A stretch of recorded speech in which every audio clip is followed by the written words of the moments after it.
We are shooting with one of the youngest CEO in the fertilizer industry. It was a great journey because at the age of 28, I had left my country. Usually at that time, people get married and have kids. Time, money management, meeting different people from different nationalities, making them understand about you. They have an opinion about people from India. And I ended up getting an internship coincidentally after that in Gyara International. Maybe I'll take a punt on this and say, maybe all the fertilizer industries are somewhere in the similar line, where in the international circuit, in the export circuit, in the grander scheme of things, the average age is probably 45 to 50. So you need some younger people to take this industry forward in the coming years. I didn't know where Latvia was as a country. I had to open the map and see where it was. I said, okay, let's take a bet. If you look back at it, we came a long way by not selling anything or looking at India as like a cheap market. This is again a misnomer that I got a premium for my product. Unless you have a differentiated product, you're not going to get a premium. You're going to get the market price. 2019, we sold around 130,000 tons of water-soluble fertilizers around the world because I was managing markets from China till South America. I was the head of international sales there to sell food ingredients with Tata Chemicals. In Latvia, that's one thing I did in the 5.5 years is I taught my colleagues the word jugaad. Shelf life of CEO in any company is 5 years, then you extend for 5 years. If it takes 60 days and every week the price changes, so the price has changed at least 8 times before it has reached the final destination. Yes.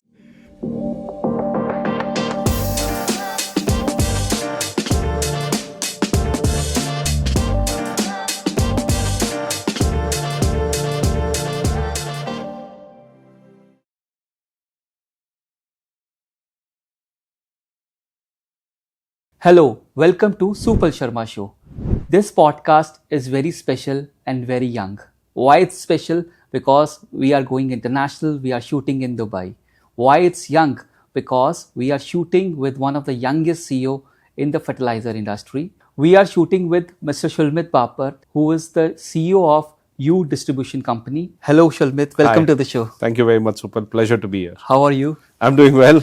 It's my first talk show, so in a way kind of excited as well as a little bit nervous. But looking forward to speaking with you about various things that you have to ask me. Don't feel nervous. It will be very calm and very smooth. It will be very chill, right? Whatever you want to talk. This is a podcast. This is not an interview. So you can talk freely and say freely. Thank you very much for having me on this show. Thank you. It's pleasure here also. First of all, tell me how your journey started. Where has been your schooling? So I come from a city called Mumbai. Though my birthplace was Kolkata. I was born and brought up in this suburban area called Chembur within Mumbai. Did my schooling there. Went to an all-boys school.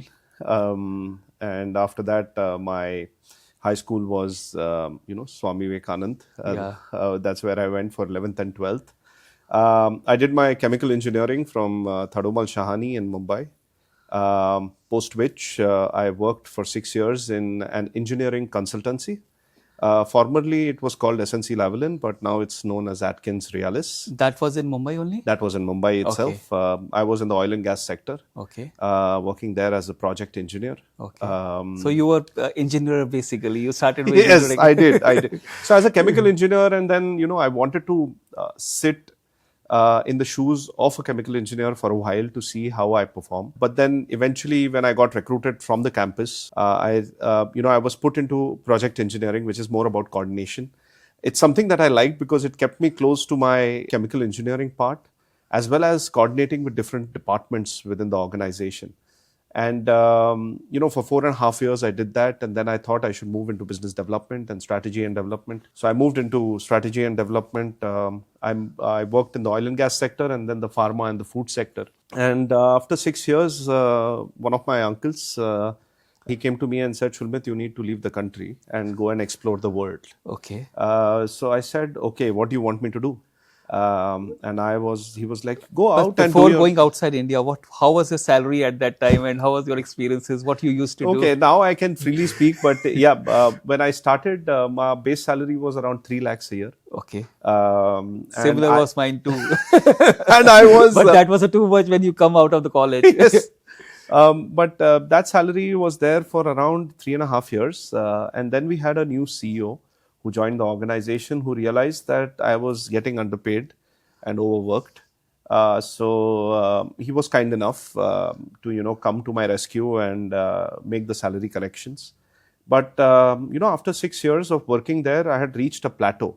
Okay. And I'm a kind of person who likes to keep hustling and moving up the ladder, experiencing, failing, getting up, fighting, and going back up. So that's how, I think maybe that's why my uncle saw all of this and said, maybe it's time for you to go out. But my work experience for 6 years in India was the kind of knowledge that I learned, in the oil and gas sector. We did a lot of projects in the core chemical industry, which also gave me a little bit of satisfaction that I'm putting my chemical engineering to use, because a couple of my friends, colleagues, had already moved out of the chemical sector, moved into IT, moved into business of different background. So there were very few people who stuck to chemical engineering, because it's also a dying field, unfortunately. And hence, I liked doing what I was doing. But then my uncle said it's important that we kind of find a way to get you more educated. So that's when in 2014 I left for my MBA to the United States. Okay. I was in Florida, Tampa, in the University of Tampa. That's where I did my MBA. And the subject that I feared the most at that time was finance. So I took additional credits for finance. It was a great journey, because at the age of 28, I had left my country. Usually at that time, people get married and have kids. But I left the country, put myself in a difficult situation. And then it was great experience, to be honest. And because plus, first time you have been outside Mumbai. I was outside of India for the first time. Outside Mumbai, I traveled a lot within Okay. Mumbai. There were many Because your occasions. whole education and Everything is was Mumbai. Mumbai. So But it was, through the previous company that I worked for, I traveled a lot within India. okay. So I had a chance to go to Assam, Dibrugarh. So I had projects there. Then to Chennai, went to southern part of India, northern part of India for doing contracts with petrochemical giants like BPCL, HPCL. But yeah, it was outside of the country for the first time, staying by yourself, Yes. cooking your own food, managing your studies by yourself. A lot of these things were something new. Typically, from my engineering college, around 70% of the people immediately after completing engineering moved abroad for doing their masters. So when you go at the age of 21, 22, and when you go at the age of 28, you're fixed in certain set of things. Yes. So you have to break those shackles. You have to try out new things in life. So I put myself in a difficult situation. It wasn't easy, I would say. But it was a very, very immensely rich learning experience. Yeah, it is really a rich experience, because through my company, I was also been there in Kansas. I was there for 1 year, maybe in the year of 2013 or 14. But it really taught us a lot. And even you are in the US and Correct. you have to do everything on your own, Yes. do everything, and then you learn a lot. Oh. And especially what I have seen, like when you go to the conferences, it's different. But when you are living in a country, then you actually learn how you have to live, how do you have to manage everything. And most important part was two things it taught me the most: time management and money management. You're a student, so you have to keep hustling. So once I reached in 2014, the first thing I did was find a job on campus. Officially, you can work on campus for 20 hours a week as per the US law. So that's how I worked for 20 hours a week. I made money. And whatever money I made in a month, that was towards my rent and my food. So keeping all those things in mind, it is extremely enriching that how we were able to pull through with even that small money that you would make.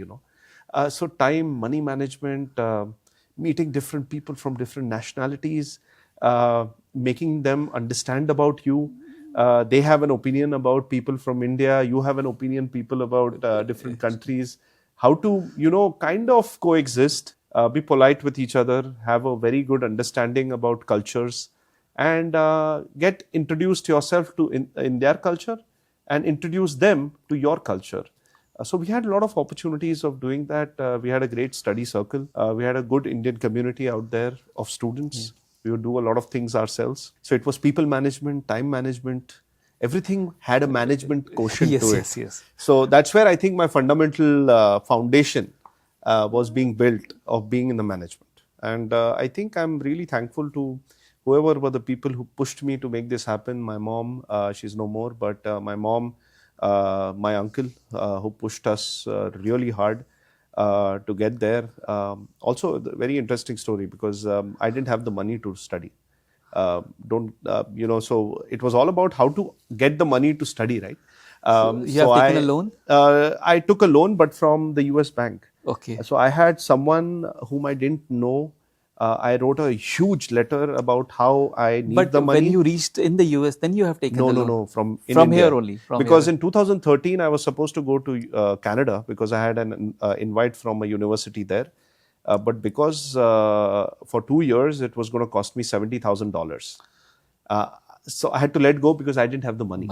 So in 2014, I again tried United States. And this time I wrote this whole big letter stating that why I need the money, what will I be doing with the money, how will I repay the money, and that none of my request for money is going to be used for any things which are not related to education. Okay. And there was this gentleman who came to my rescue who was like a relative's neighbor. And he came to my rescue and he co-signed a loan for me, for which I got a loan in the US. So that's how I funded it. And then, eventually in the next phase of my life, again, it was a project. Right? You have to first sell yourself, get the money out there. Then you have to repay that money. And it was not a small amount. It was $60,000. And which university? University of Tampa. Okay. In Florida. So it was a great place, great city. The temperature conditions were exactly like Mumbai. So I more or less felt at home. There was sun all around the year. So no need to worry about snow and cold. Yes. But those 2 years were excellent.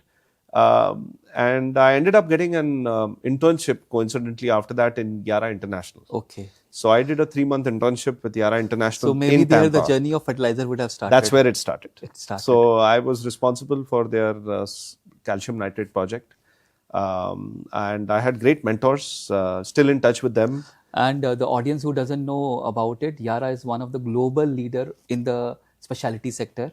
Correct. And where Shulmit is talking about. Yeah. So I worked with them for 3 months, and then the time came where I had to start applying for jobs. But unfortunately, in the United States, for core sectors, it's quite tough to get H-1B visa. So it was also extremely tough for us to find for a job who could sponsor a visa.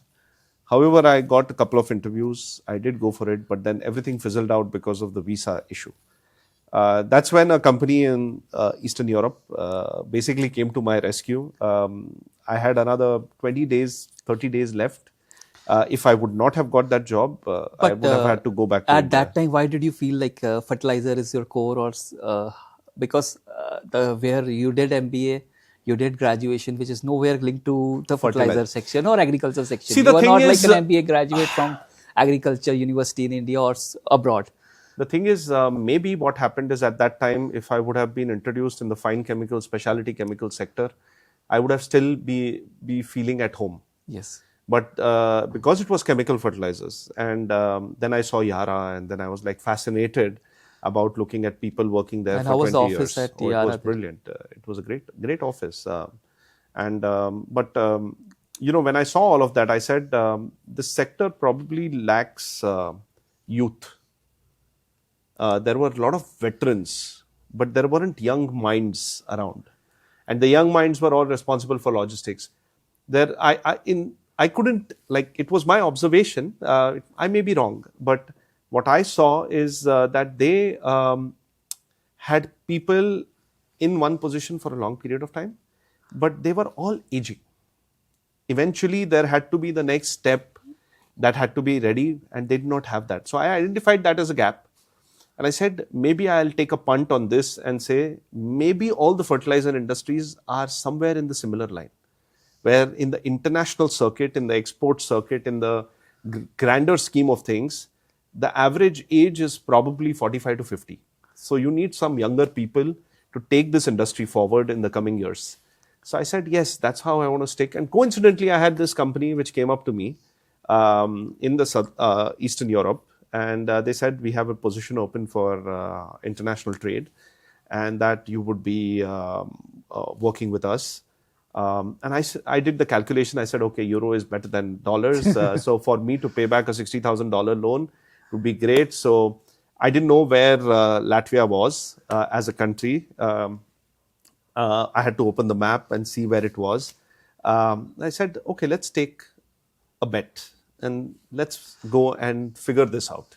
So my boss at that time was a Brazilian guy, and his boss was a Turkish person, and they wanted to build an international team. But what I didn't know is the remaining 90% of that office was Eastern European. So, which means there was a language which was spoken, which was completely foreign to me. Plus, there's like a long cultural gap also. Oh, very long cultural gap, weather gap. So now all the years of me staying in sun, Mumbai. in sun, now was going to put to test, because the next 5 years of my life, which I worked in this company, 5.5 years in my life, were going to be in negative 25 degrees. Negative 25. The lowest it has gone is minus 30. Oh. So I stayed in those harsh conditions, and 8 months around the year, say during December, November, January, Feb, at 2 o'clock in the afternoon, it's pitch dark. It's dark. So generally, if you have that kind of weather conditions, you can imagine that the people are also very reserved, yes, very closed. So I went to the office. In the first year was completely difficult for me, because I was trying to connect and create a friendly atmosphere, but I realized that it was tough to get through to those people. I joined this company in Eastern Europe as a sales specialist. Okay. So for water soluble sales. So that was the first time I got introduced. Now I knew fertilizer industry, and that was my first introduction to water solubles. Water solubles. And the first year was tough, because the minute I landed, I got to know my immediate boss is just going to be around for a month, and that he's going to change, and there's going to be someone else who's going to join in. And that person joined in, and that whole year was quite a challenging year, because you had KPIs to attend. At the same time, you had an environment which was a little tough to deal with, because you didn't technically have like an international setup, but there was aspiration to make one. And keeping all this in mind, the only thing that kept me going was my work, because I liked it. I loved it. We were selling calcium nitrate, we were selling potassium nitrate, we were selling MAP 1261, NPKs, water solubles. It was an exciting journey. That's what kept my head in the game. Subsequently, what happened is, in a year's time, again, But here we pause it. Like Yeah. I've seen your experiences also, and with my experiences also, they are like young people in wherever the graduates, when they doesn't go, like when the campus placement doesn't happen, and they feel that they didn't get their core company, they have to switch. They think a lot. Yes. But how the world changes, like you have been a engineer, I am also an engineer, and I don't think, like most of us are engineer who are doing different jobs. Absolutely. So you have to be adaptable, you have to love your job, and it will take you to the places. Yeah, I mean, fundamental principles is do what you like. Yes. Right? If I would not have been an engineer, I would have loved to be a cricketer. That's what my aspiration was. But cricketer is very tough. I understand. It's not an easy sport in India, especially when you have, 3 different cricket teams for 3 different formats of playing. So you can imagine what the competition level would be. But, that would have been an aspirational value for me. But then, chemical industry, my grandfather was a chemical engineer from Lakshmi Narayan Institute. I think maybe some element of that came into me. And my dad's an engineer as well. He's an electrical engineer from Walchand College. So I think the engineering thing has been flowing. My brother also is a computer engineer, by the way. So engineering has been flowing in our system for a while now. But yeah, I mean, the journey from going from Mumbai to Tampa to Latvia, staying there for 5.5 years, working in the water soluble industry, coming back to India for a year, and then now in Dubai. It's been an enriching journey. And during Latvia, like you talked about the atmospheric conditions, but what were your personal challenges and how did you overcome as a sales guy for selling the water solubles? So, personal challenges were that the brand was not known Okay. for the company that I was selling. While we were based out of Latvia, our productions were further easter. And we were trying to develop a brand, develop a quality, create a differentiation in the market because also the calcium nitrate that we produced was the most unique one in the world. So while the world is producing 15.5%, the company that I worked for was producing 17.1% nitrogen. So to create the differentiation, to create a pricing component, basically the price realization, telling the world that we are going to be reliable suppliers, have the and right. you were also selling to Indian market? Quite a lot. India, it's very difficult to even sell. Like the price realization is a big factor in India. But think about it. The people who understand the price differentiation are able to find a way to connect with their downstream buyers and sell a product at a premium. And we were able to do that. We broke those shackles. And today, if you look back at it, we came a long way by not selling anything or looking at India as like a cheap market to a market where there is security of products because products are being sold. By China being fluctuating, we also have the advantage of being a reliable component and a reliable source really to India. And people are taking advantage of it, which is excellent because we're getting the right price for the product, for the quality that we produce. So you need to remember the company that I worked for came from a background of owning the Mendel's periodic table.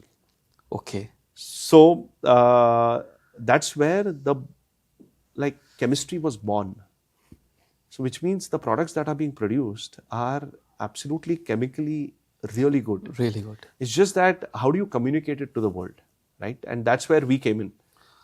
Me and my colleague eventually, were responsible for handling sales of around 130,000 tons with excellent support from our bosses who were great in understanding the international market.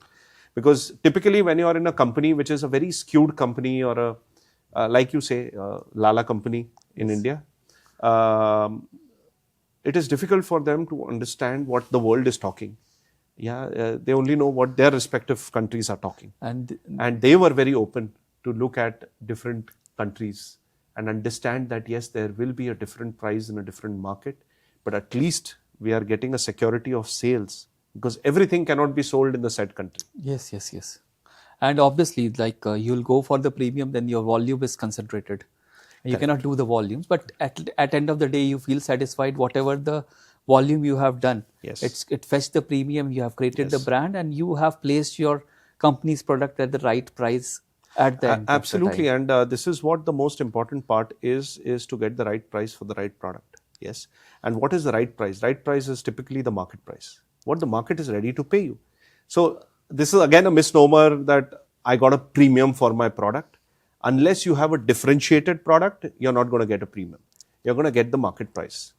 So whenever conversations and big meetings happen that, I got a premium for my product, I think it's a misnomer. If the market is ready to pay you a certain price for the product that you're offering, which means it is the market price. It cannot be a premium price they are paying. Yes, they also are sourcing from multiple sources. So they are buying the product from multiple sources for their security because if one source gets cut off, you have another source which is still supplying. Yes. Right? I mean, so this is something which, sometimes people use it. It's a double-edged sword. You call it premium, you call it market. as far as its market, which means people know that you at least understand the market. Yes, when you say premium, that means you're saying that I buy something at $1,000, now I'm getting 1,020. But how will you get it 1,020? But when people are ready to buy at 1,020, that means the market is paying you, not this customer. Because if he is going to or she is going to be paying you, there are going to be 3 more people doing the same thing with you. So eventually the market is kind of shaping up, right? So that's like what we say in India, market sabko sikha deta hai. Absolutely. That is so market teaches you everything. So you cannot beat the market. Yes, May it be the stock market or fertilizer market or the oil market. Because eventually when news comes about India buying oil at a discount, see, India is a market. India is paying the market price. Yes. They're not buying at a discount or a premium or anything. The market of India is offering a certain price for which the seller is accepting. It's an economic principle. I think, so sometimes I get a little irked out with the whole concept of premium versus market, but I think everyone pays the market price. Yes. And after this Latvia experience, then what is the next stage in life? No, I mean, the Latvia experience was 5.5 years. Yes. It was a great experience. I moved from a sales specialist to a senior sales specialist to a manager to a regional sales manager. And then I would like to believe, I'll take a step forward, that I was like the boss. And then whenever he was on travel, I was next in kind of command. Okay. So in terms of price decisions and everything. So he had given me an unsaid, it was an unsaid rule between us, but I could sense it that we could work on it. And it was an excellent experience because in 2019, 2019, we sold around 130,000 tons of water-soluble fertilizers around the world, because I was managing markets from China till South America. So the whole stretch. Okay. So there were 2 people who were in the sales at that time. 2020, 2 more people got added. But that was our record year. We did a business of around $80 million. It was an excellent year. Everyone made their KPIs. Happy. Everyone was happy. Some of our presentations were amazing because we had good numbers to show. But whenever there is a peak, there is always a fall. And there was the next year where we also had very big challenges. When your bosses are going to speak good about you, there are going to be occasions where they are not going to like what you're doing. And I really appreciated that in that company where while we all had great relations, personally we were all great with each other. But when they wanted to point it out that, Shulmit, you're not doing a good job, they would do it without hesitance, and I would take it in a very, very constructive way. Because I would go back to my table, I would ask myself, what am I doing wrong? And I would come back, and in the next quarter, then I would go back and ask for a feedback that, do you think from your feedback, have I improved? So communication was the key. Fortunately, my boss and boss's boss, they were all English-speaking people, so that worked out extremely well because, say, 90-95% of the whole company was speaking in a foreign language, and not many of them could speak English. So with this communication and your upgrading skills, you climbed up the ladder. Yes, I climbed up the ladder. Unfortunately, I had to break the stint after 5.5 years. My mom was sick. I had to come back to India to be with my family. That's when I decided to take up a job at Tata Chemicals. Okay. So I moved from the fertilizer sector into food ingredients business. And that is basically you have to come back to India. I had to come back to India. So I came back to India in 2022, picked up this job. And then I was the head of international sales there to sell food ingredients with Tata Chemicals. But food ingredient and water solubles are completely different ball games. There you are selling in tons, and here it's like 1 kg also, it's a big thing. Absolutely right. So how I looked at it... And plus food industry would have also been unknown to you, right? You're absolutely right, but I knew the principles of sales. Principle of sales. So what I had in mind was that I should look at the food value chain, right? If I'm doing fertilizers, then the next would be the crops. The crops would go for finished products. Yes. Finished products would need food ingredients, which was what I was doing. And then the final product sale. Okay. Yes. So the final product sale is something like what FMCGs do. Yes. Food ingredients are additionals to the people who make these food. But the food comes from crops. The crops need need fertilizers. So I looked at it that it fits into the value chain, the food value chain, and hence because we are talking so much about food security, it becomes an integral part. Also, the food ingredient that we were selling, fructooligosaccharide, was an extremely important prebiotic. Yes, and it was an essential part in the food chain in order to help your gut.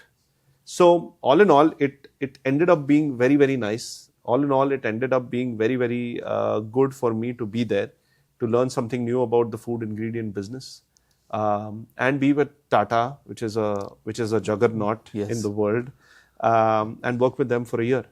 However, somewhere I felt I was underutilized, because like you said, I was used to selling tons and thousands of tons of product, and then I was selling 10 kg, 5 kg, 15 kg. Somehow the motivation... And that time you were exporting? We were only exporting. Okay. Somewhere I lost my motivation. However, at that time, the previous company was looking along with other companies. They were looking at setting up a shop here, and with all these various investors, and they were looking for someone who was international, trustable, and someone whom they had worked with to appoint as a director and a CEO of this company. So they contacted me. They said, this is an option. I hope you are at a better place now with respect to your family life. I said yes. And they said that we are looking at offering you this position as a director and CEO. Would you like to take it? It's going to be about setting up distribution in Southeast Asia, Africa, and other parts of the world eventually. And however, distribution as a concept was new to me. But I had done the similar thing in the food ingredient business. Yes. Because we were taking products, storing them in bonded warehouses in the United States. And then we were using our connections in the US to go to these warehouses and buy the product. Okay. So in order to get the ball rolling. So that was the principle which I learned with Tata's, had to be implemented here. And I said, this is a good opportunity. I'm going to be again back at doing thousands of tons of business. It was again Dubai, which was very close to home. And I said, let's take a leap of faith. So the advantage of being single is this. Yeah, I could just pick up my bag and I had to leave. I didn't have to ask anyone anything. And I said, this will be a great learning experience. This will be a great, scenario where I'm again going to be working with a different team. And I have to build something from scratch. So we actually were staying out of hotel rooms for 4 months. Talking with banks, opening bank accounts, finding an office space, signing agreements, signing documents to get funding, then getting funding from our principals. Wow, it was an excellent journey. The first 4.5 months were all about challenge. At the same time, to keep thinking about sales. Yes. We had to hire country managers in Southeast Asia. And what is this company name? U Distribution Company. U Distribution Company. DMCC. So we are based out in the DMCC area. We hired country managers in Vietnam. So let's take a pause here, Shulmit. Like many people who are doing a particular job like fertilizer industry, chemical industry or any industry, and sometimes they have to go to some other industry, maybe it's because of their transfer of your kids or somebody else or health issue, family issue. And then they feel like life has come to a standstill, which you might have also felt. But the way you bounced back, like a sales representative, a sales manager, a sales head, then taking pricing decision, and then suddenly doing all the sales around the world, and then coming different domain, entering into different domain. It would not have been so rosy, and selling a food ingredient would not have been so comfortable with you. I'll tell you my example. No, I think you've hit the nail on the head on that one. Yes. Because I am a industrial biotechnologist. Yes. And once I got recruited in one company, and they asked me, and I got recruited because I was an industrial biotechnologist. But when I went there, I asked for a job where I could get an exposure, because sales was also into my mind. So things changes, you need to opportunity, you need to communicate, and then you can grow well and do well. Correct. And once you shifted back, and when you are in Mumbai, at that time you didn't find any agriculture companies to go in India. What happened is when I decided to leave and I started applying for jobs, the first opportunity came was from Tata Chemicals. And I said, this is excellent. Tata, brand name, the salary was decent for Indian standards. I was like, I'm going to get to learn a lot, to work with intelligent minds who've been with the company for 20, 30 years. Typically, no one leaves Tatas. They stay for a very long period of time. Yes. And I again had it in mind, all these companies have people for long period of time, which means the younger population is quite less. Yes, of course. So I'm typically trying to capitalize on this part of using age and exposing yourself to the maximum possible so that you could reach in these positions and try to bring about a difference with newer ideas, innovative thinking, out of the box thinking, by knowing what the box is. You know, when people say out of the box, how do you kind of define what the box is that when you're you have to actually sell saying? fertilizer and you're thinking about chemicals, Yeah. it is not out of the box. But then, I liked manufacturing units. So food ingredients, we had a plant in Mumbai too, so we used to go and see it. Of course, psychologically, it was not easy. But I had molded myself because it was a decision I made to go back to India to be with my family, which was absolutely essential to fill up the void of my mom's passing. So then I had to gulp it and say that, Shulmit, till the next opportunity comes your way, or if at all the next opportunity comes your way, you've got to do this because you're doing it for your family. And tell our audience, when you are in such situation at your career, how do you hustle? How do you create opportunities for young the people? most important thing, I think, is the fact that you need to have a very important self speech that you need to keep telling yourself every day. Is you got to be on top of your game, right? If you've got to be on top of your game, you've got to be very enterprising. You don't stop with one thing that you do in your life. You try to speak to as many people as you can. Come up with ideas, sit down with your friends, come up with some brainstorming sessions, something which keeps you motivated the next day morning to get up and do something different. It's not at all easy, I can tell you this. But maybe some instances of my life, my experiences have made me so strong internally. It's not like I'm 100% strong. We are all flawed people. But has made me so strong and hence I'm able to, maneuver through these things. But whenever I get someone who comes to me from my college, a junior, and asks me about advice, I keep telling them, guys, keep at it. Keep doing something creative. Keep doing something innovative. Increase your circle of influence. Increase your circle of connections. Yes. Keep talking to people. Something or the other will keep coming out. You just have to be alert, attentive, and you got to hit when the right opportunity comes up. And you hit it now. I did. But I should be thankful on this note to the people who kind of, who saw the spark in me. Because if they would not have been there, I would not be in this position. Yes, of course. So, of course, my immediate boss from my previous company, my immediate super boss from that previous company, even though they were not Indians, they could have chosen anyone else. Yes. But they came to me and said that, Shulmit, would you like to take up this role? And this is going to be the terms and conditions. However, as an Indian, we love to negotiate, right? Yes. Any place we go, we love to talk about negotiation. We did negotiate, but in a more matured way. Yes. And one more thing, like when you are going for an interview post, maybe they have seen a spark in you, but they might not be waiting with a garland that Shulmit, you come and we'll put it. Not. They would have asked the question, they would have asked you the plans. So what you need to convince for a position of a CEO?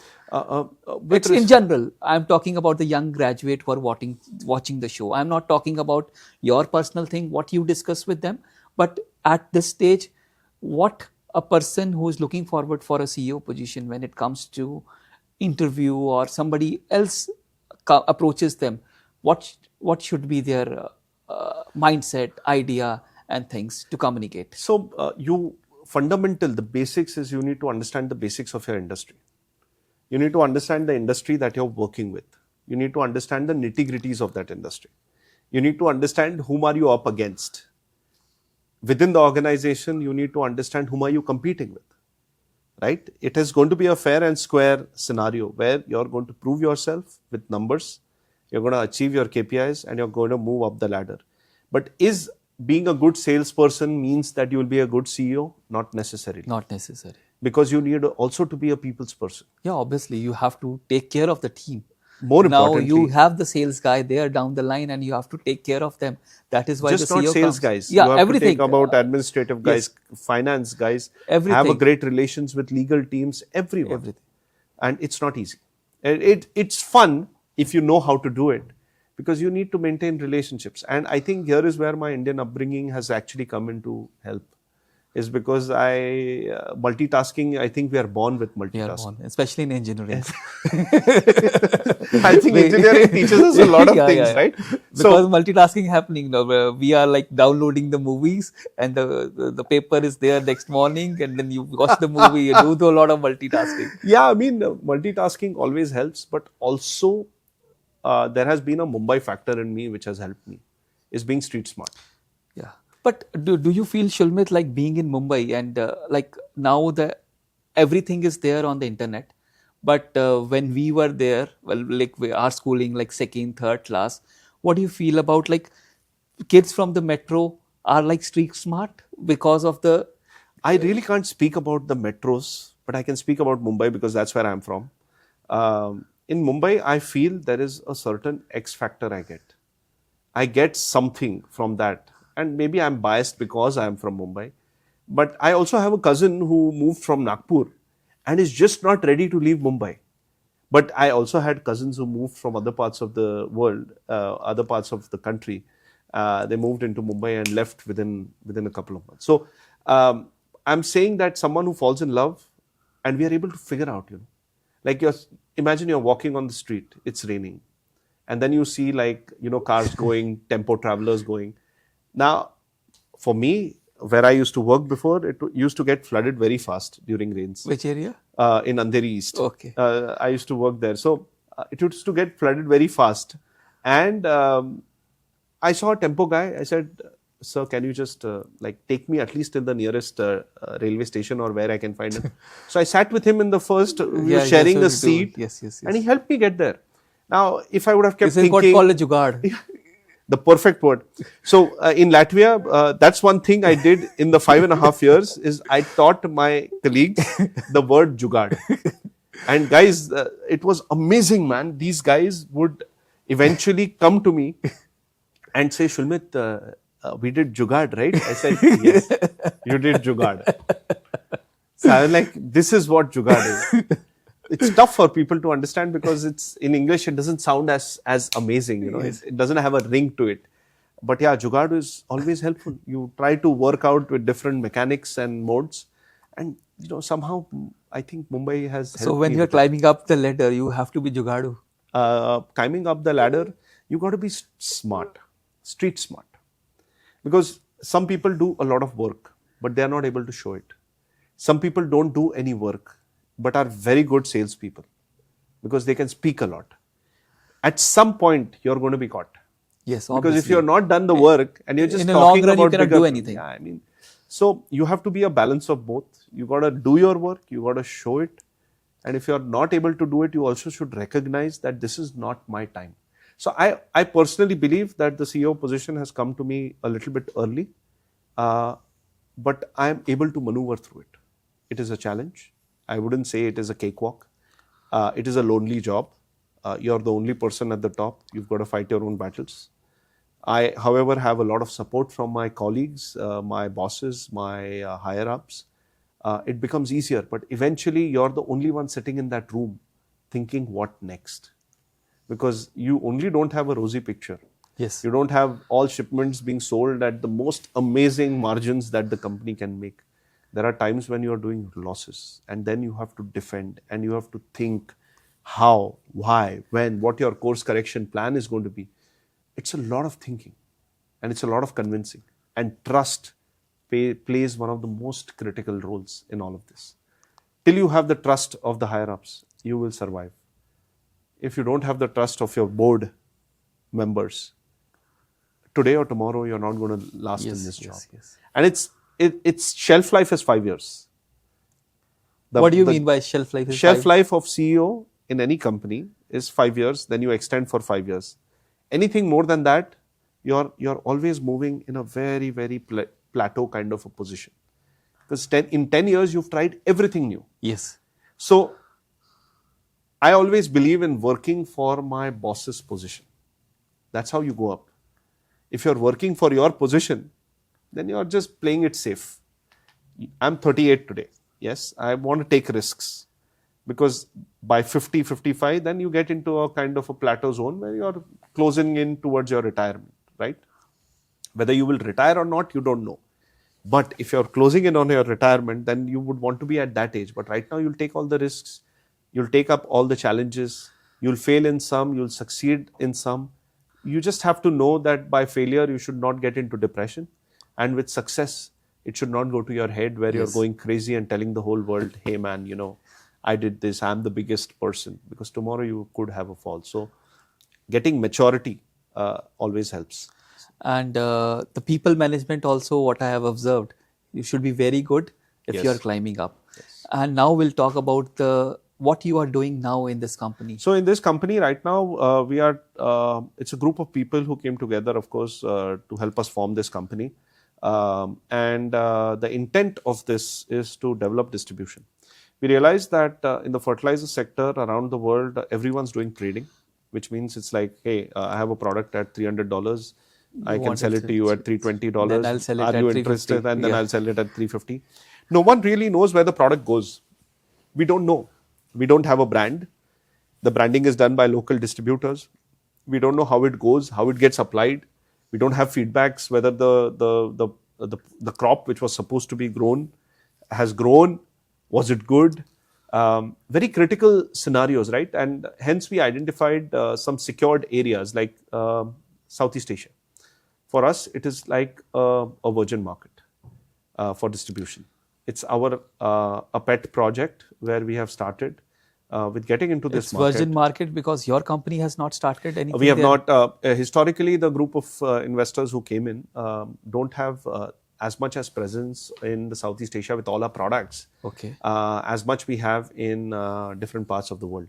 So hence we narrowed down everything to Southeast Asia because see, developing distribution, our competitors have taken more than 20 years to develop this in Southeast Asia.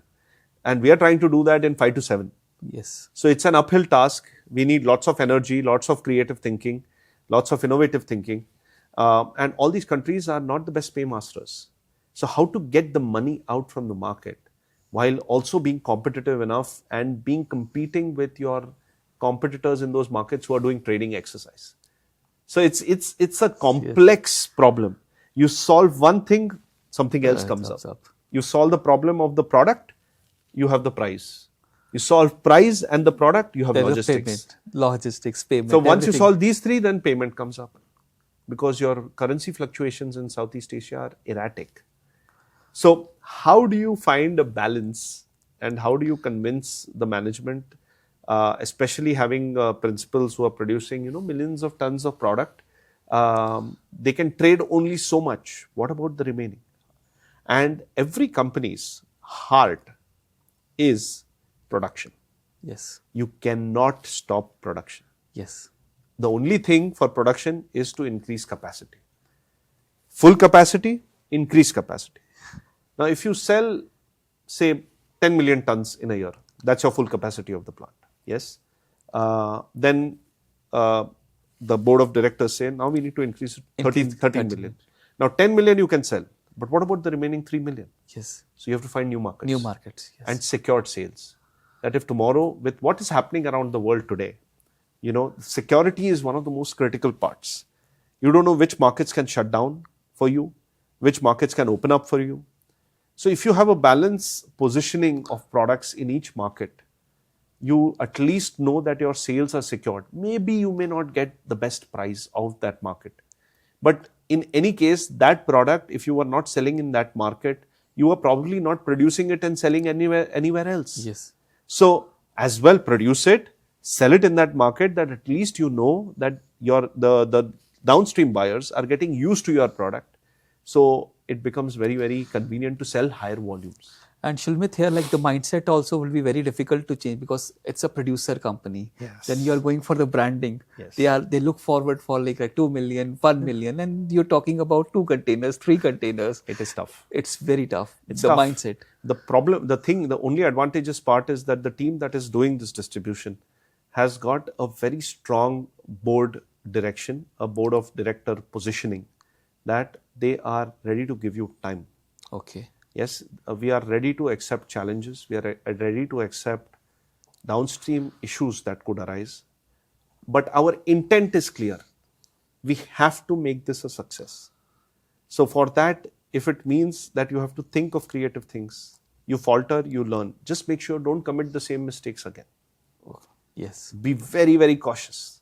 And one more thing, like when you are hiring people from the different countries and different nationalities, how do you like gel with them? How do you advise them? How do you make sure that they are doing their KPIs well? How do you set up mechanism? See, the thing is, it is a challenging part, especially when you have to manage everything remotely.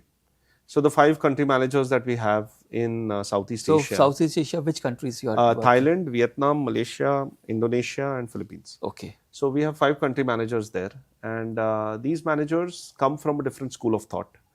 So imagine the smartness. We think we are smart, right? But imagine the smartness of our board. So the person who conceptualized distribution said that if I put an Indian guy in this place, he comes from Asia, this is Southeast Asia, the core principles of Southeast Asia, Asia are somewhere similar. They're very, very similar in their cultures. This guy will be able to manage them. And he has youth, he has energy. He will put in that, because if you get someone who's like, say, 50 plus, fixed in a certain ways, if those people don't do it, he will be like, get lost, I will do it my way. But basically, we don't want to do that. We like to hold on to good people.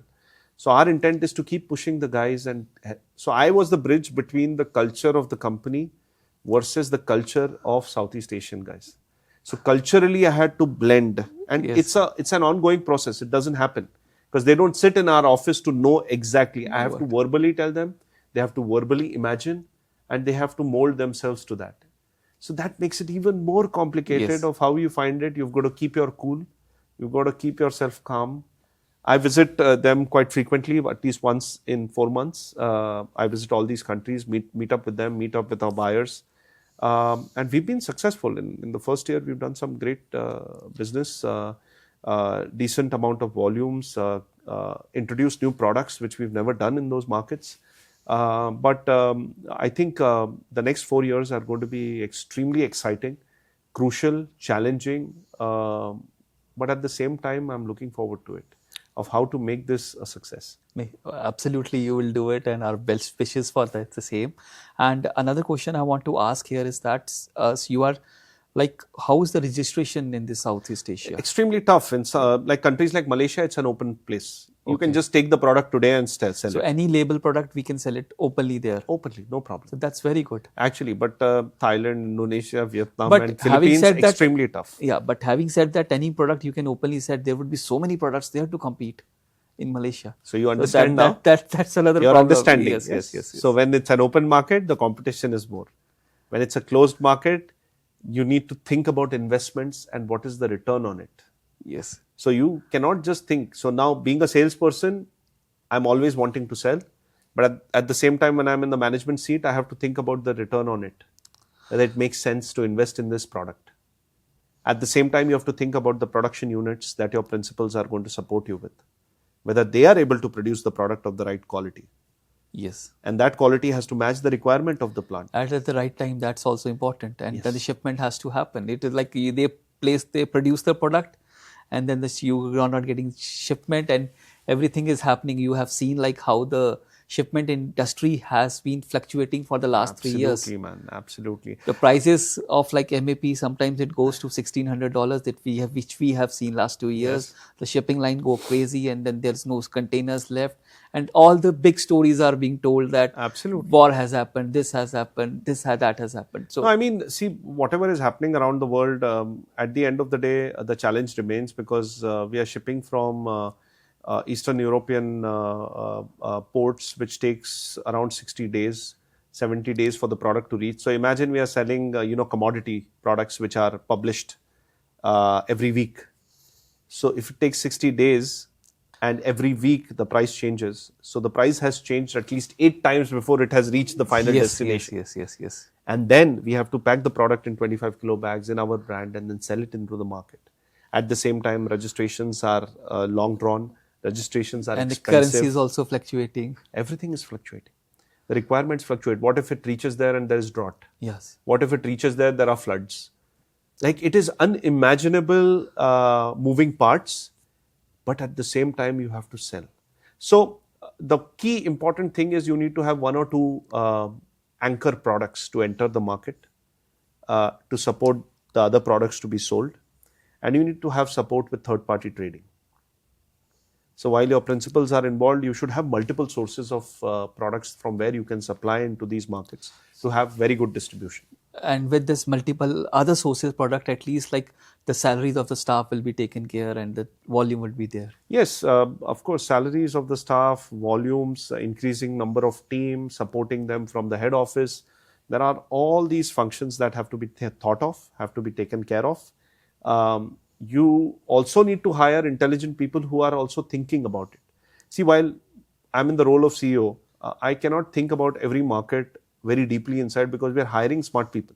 So they have to start thinking, okay, I'm going to start selling the product, collect money, get more people so I can sell more. They have to start thinking about these things also. So it's very critical to have the right set of people who are a part of this community, because you always have bad eggs in the basket. You can never have 100% obviously. everything good.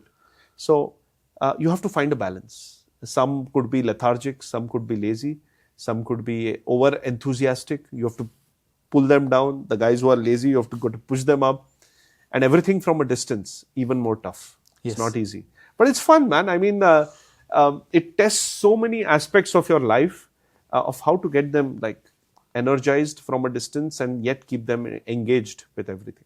So now we have seen how you are growing and what your company is doing, and we wish all the best. Thank you. As we are sitting in Dubai, like I was thinking about like 3 days I am here and doing podcasting, doing multiple stuff here. But what I was thinking, like, why every company is opening office in Dubai, and why you also decided to open up an office in Dubai? Because your producers are somewhere else, your market is somewhere else.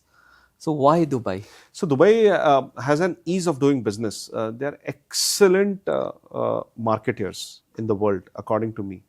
UAE is a place which gives you the liberty, the freedom to do creative things.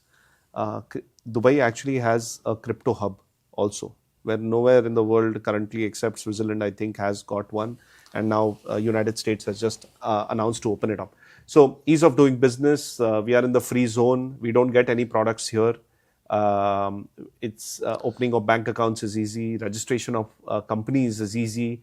Hiring people is easy. People want to be at the center. It's centrally located. From here, anywhere in the world you want to travel, you have direct flights of Emirates, which makes it even more easier because you don't have to like take pit stops at 3 different places.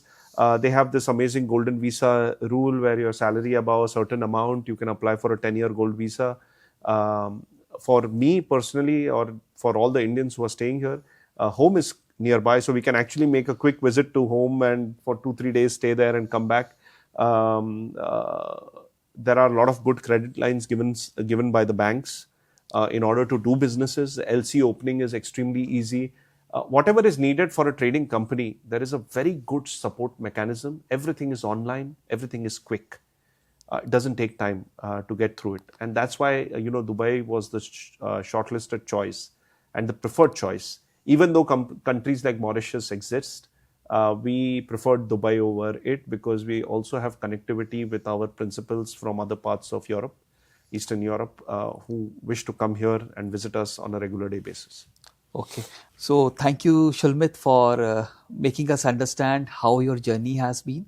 And it will be really motivational for the young people who are watching the show. And not only for the young people, for the others also. And now we'll quickly move on to the rapid fire. Now let's start with the rapid fire.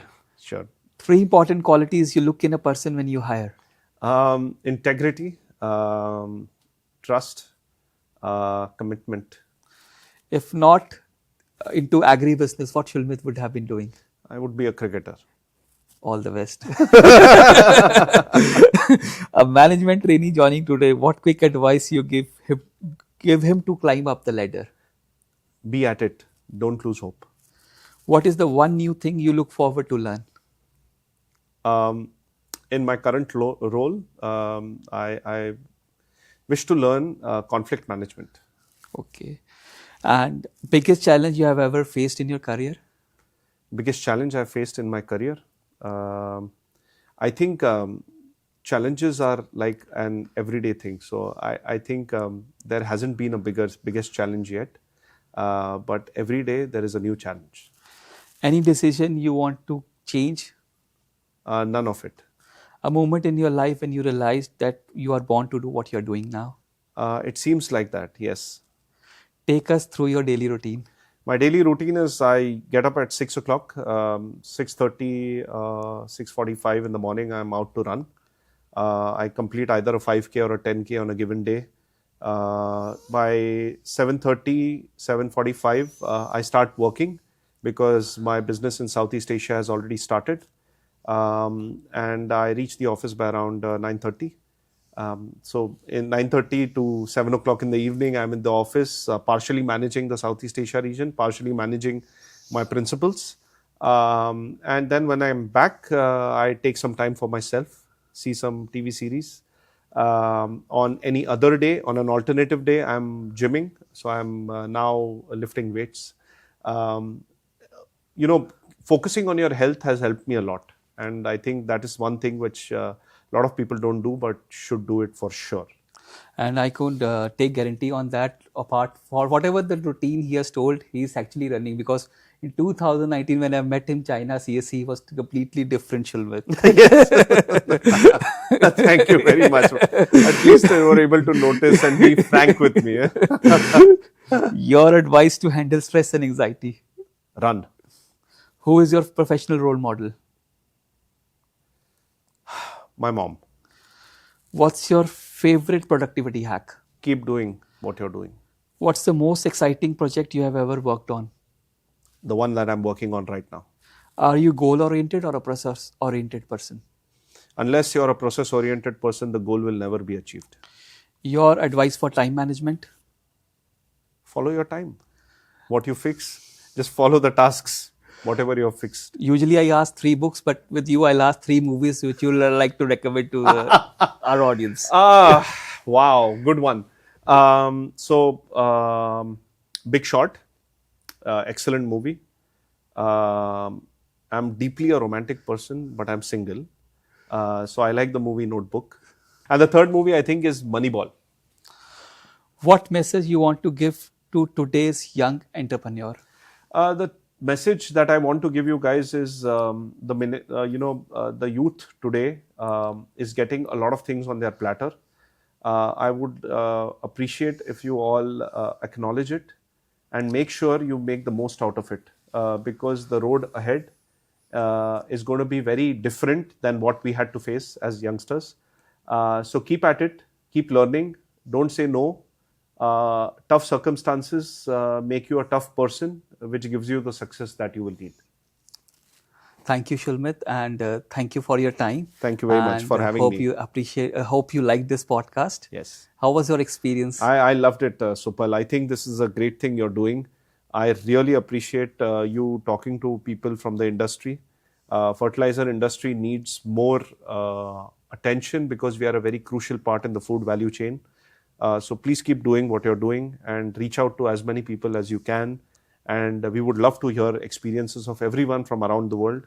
I believe your podcasts have more been having only Indian people, so my recommendation to you would be to have more international people on this podcast, which gives them a flavor of India, but also us a flavor of what's happening in their country. Definitely noted, and we'll definitely do that. With this podcast, we have gone international. Now with more international people also. We'll take it in mind.